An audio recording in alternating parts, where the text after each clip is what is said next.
ibu siapa.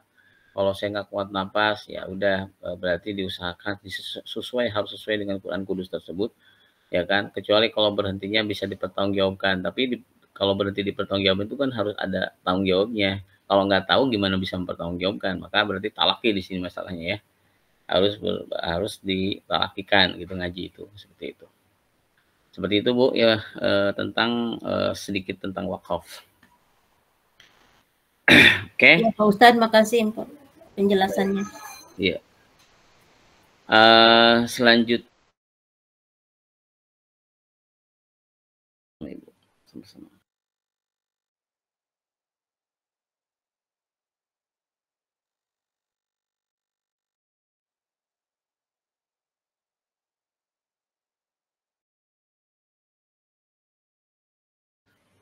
Kita biasanya setengah jam apa satu jam atau satu jam setengah Bu?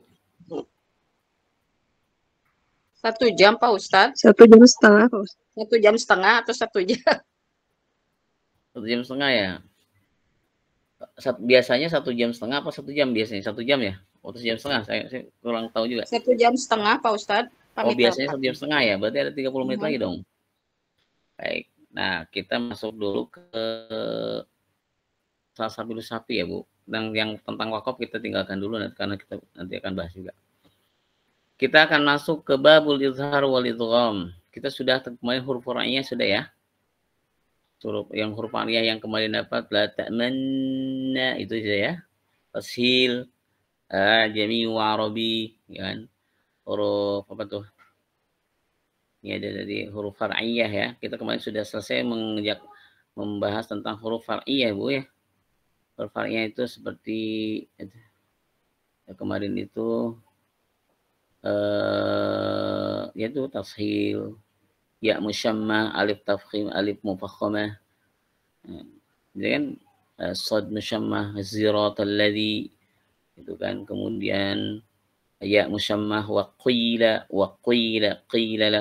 lahum di qiraat lain ya. Kemudian alif tafkhim itu seperti dhad, di situ ada mad alif, ada alif bolin si alifnya jadi alif tafkhim ya kan. Qala alifnya di alif tafkhim, itu juga termasuk dari huruf far'iyah. Baik, kita akan masuk ke babul muthlaini aw akhwa. Ini sudah juga ya. Pertemuan 2 huruf sudah kemarin, alhamdulillah. Sudah ya, pertemuan 2 huruf sudah kan? Irkam ma'ana itu sudah ya. Nah, sekarang kita akan masuk ke bab yang Ibu sudah paham tentunya. Jadi babul idgham wal izhar wal idgham. Ini sudah, kalau ibu-ibu mah sudah khatam kayak bab ini. Saya percepat aja ya untuk tabaruk aja. Adghim minas shaghir, bismillahirrahmanirrahim. Adghim minas shaghir ma tamathala id kana awwalun minal maddi khala. Diidghamkanlah shaghir bila mislin selagi huruf pertama bukan huruf mad. Syarahnya seluruh mislin shaghir. Mislin shaghir, apa itu mislin shaghir? Ada yang ingat? Mislin sama-sama ya. Shaghir berarti huruf namanya mati. Huruf mati. Mislin shaghir harus dibaca idgham. Hanya redaksi ayat maliyah halaka al-haqqa ayat 28-29 saja statusnya tidak wajib dibaca idgham. Maksudnya kalimat ini saat wasol boleh dibaca dengan 2 cara. Pertama dengan idgham maliyah halaka. Boleh juga dengan izhar dengan menggunakan kaidah sakat. Maliyah halaka begitu. Gitu ya, Bu ya. Menurut jumhur ulama, preferensi izhar lebih diprioritaskan dalam konteks maliyah halaka. Jadi maliyah halaka tiasa dibagi, tiasa di awas nanti 2 cara. Tiasa diidghamkeun maliyah halaka, tiasa disaktah diizharkeun dengan cara disaktah maliyah halaka. Gitu ya, Bu. Adapun misra kedua ditulis demi menepis pertemuan 2 huruf yang sama-sama secara fisik namun berbeda secara makhraj. Misra ya. Oke, 81. Misra.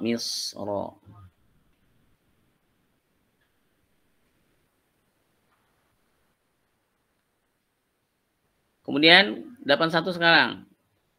Kanahwi yudrikum wa nahwi kullahum la nahwi fi yaumin wala qalu wahum. Terjemahnya, layaknya contoh yudrikum dan kullahum bukan seperti fi yaumin dan qalu wahum. Caranya, contoh mislan shagir yudrikum dan kullahum. Adapun contoh fi yaumin bukan mislan shagir dan qalu lahum tidak termasuk kategori mislan. Ya, contoh lainnya Rabbi ya'lamu dan wa amanu wa amilu itu tidak termasuk mislan shagir. 82 waja'a fi malaka la ta'manna. Oh, ini kemarin ya, udah ya. Udah itu selesai berarti ya. Ini udah dibahas berarti ya. Nah, ini udah dibahas nih sebenarnya. Nah, udah dibahas sebenarnya, tapi nggak apa-apa dibahas lagi ya. Supaya mengingatkan saja. Wajah fi maliki la ta'manna wajhani ismamun wa raumun ya'na. Terjemah pada kalimat la ta'manna, malaka la ta'manna terdapat dua cara, ismam dan raum. Nah, ismam kemarin sudah dijelaskan, raumnya sudah juga dijelaskan ya. Ini sudah pemaparannya sudah, raum sudah. Nah, sudah, ini definisi sudah. Nah, ini saya bacakan perbedaannya ya. Kita ingatkan lagi perbedaan antara raum dan ikhtilas. Raum hanya terdapat pada akhir kata saat waqaf atau akhir kata pertama dalam idgham kabir. Contoh di akhir kata sama seperti saat waqaf. Ar-Rahimi, Ar-Rahimi. Nah, itu. Itu raum. Contoh di akhir kata pertama dalam idgham kabir. La ta'manuna ar-rahimi. Contoh di akhir kata ar-rahimi. Rom. Jadi rom itu min ba'dil harakah. Beda dengan ikhlas. Ikhtilas adalah mencepatkan ya. Hanya terdapat pada tengah kata. La ta'manuna. Manuna. Ikhtilas. Jadi la ta'manuna yang ada yang madhab ikhtilas, ada yang madhab rom juga. Gitu kan.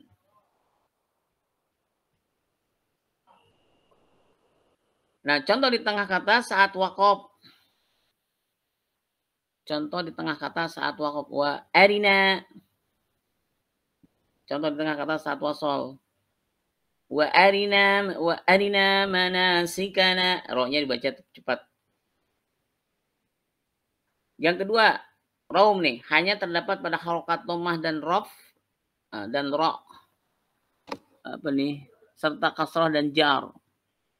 Hanya terdapat raum itu hanya terdapat pada harokat dhammah dan kasrah dan ya. Dhammah dan kasrah. Rahimi. Nasta'inu. Nah, itu raum. Gitu kan? Nah, kalau untuk ikhtilas dapat ditemukan di seluruh harokat. Baik patah, kasroh, dhammah. Coba kita lihat 253. Oh, ini ada di Is'ab Az-Zahmi. Oke. Baik, kemudian perbedaan ketiga antara raum dan ikhtilas. Melirihkan suara. Suaranya lirih. Nasta'inu. Rahimi. Kalau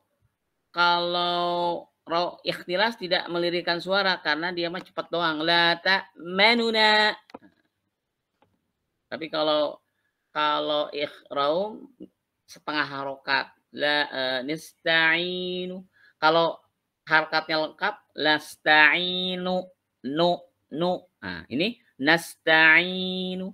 Nah, ini itu. Min ba'dil harokat. Dibaca sepertiga harokat.